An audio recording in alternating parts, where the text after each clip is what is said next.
M ലോറൻസിന്റെ മൃതദേഹം medical പഠനത്തിന് നൽകുന്നതിനെതിരെ സമർപ്പിക്കപ്പെട്ട മകളുടെ ഹർജി സുപ്രീം കോടതി തള്ളി. ഹൈക്കോടതിയുടെ വിധി ശരിവച്ചാണ് സുപ്രീം കോടതി ഹർജി തള്ളിയത്. ഹൈക്കോടതി കേസിൽ എല്ലാ നിയമവശങ്ങളും പരിശോധിച്ചെന്ന് വിലയിരുത്തിയ സുപ്രീം കോടതി മകൾ ആശ ലോറൻസിന്റെ ഹർജിയാണ് തള്ളിയത്. ക്രിസ്ത്യൻ ആചാരപ്രകാരം സംസ്കരിക്കണമെന്നായിരുന്നു ആശയുടെ ആവശ്യം. മൃതദേഹം കളമശ്ശേരി മെഡിക്കൽ കോളേജ് ഏറ്റെടുത്ത നടപടി നേരത്തെ ഹൈക്കോടതി ഡിവിഷൻ ബെഞ്ച് ശരിവച്ചിരുന്നു. വിട പറഞ്ഞ 2-ാം ദിവസം മുതൽ നിയമവ്യവഹാര കുരുക്കിലായിരുന്നു മൃതദേഹം.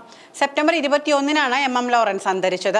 മൃതദേഹം പഠനാവശ്യത്തിന് കളമശ്ശേരി മെഡിക്കൽ കോളേജിന് വിട്ടു നൽകാനുള്ള തീരുമാനത്തിനെതിരെ ആദ്യം ശബ്ദമുയർത്തിയതും കോടതിയിൽ പോയതും മകൾ ആശ ലോറൻസ് ആയിരുന്നു. ജീവിച്ചിരിക്കുമ്പോൾ തന്നെ മൃതദേഹം വൈദ്യ പഠനത്തിനായി വിട്ടു നൽകണമെന്ന ആഗ്രഹം എം ലോറൻസ് പ്രകടിപ്പിച്ചുവെന്നായിരുന്നു മകൻ ML സജീവന്റെ വാദം. എം ലോറൻസ് ഇക്കാര്യം അറിയിച്ചതിന് 2 സാക്ഷികൾ ഉണ്ടെന്നായിരുന്നു ML സജീവൻ ഹൈക്കോടതിയെ അറിയിച്ചത്. മക്കൾ തമ്മിലുള്ള തർക്കമാണെന്നും വിഷയത്തിന് സിവിൽ സ്വഭാവമാണുള്ളതെന്നും നേരത്തെ ഹൈക്കോടതി നിരീക്ഷണം നടത്തിയിരുന്നു. മക്കൾ തമ്മിലുള്ള തർക്കം പരിഹരിക്കാൻ മുതിർന്ന അഭിഭാഷകനെ മധ്യസ്ഥനായി നിയോഗിച്ചുവെങ്കിലും ചർച്ച പരാജയപ്പെടുകയായിരുന്നു. പിന്നാലെയാണ് കേരള അനാട്ടമി നിയമപ്രകാരം ലോറൻസിന്റെ മൃതദേഹം ഏറ്റെടുക്കാനുള്ള മെഡിക്കൽ കോളേജിന്റെ നടപടി ഹൈക്കോടതി ഡിവിഷൻ ബെഞ്ച് അംഗീകരിച്ചത്. ജസ്റ്റിസുമാരായ ഹൃഷികേശ് റോയ്, SVL ഭട്ടി എന്നിവർ ഉൾപ്പെട്ട ബെഞ്ചാണ് ഹർജി പരിഗണിച്ചത്.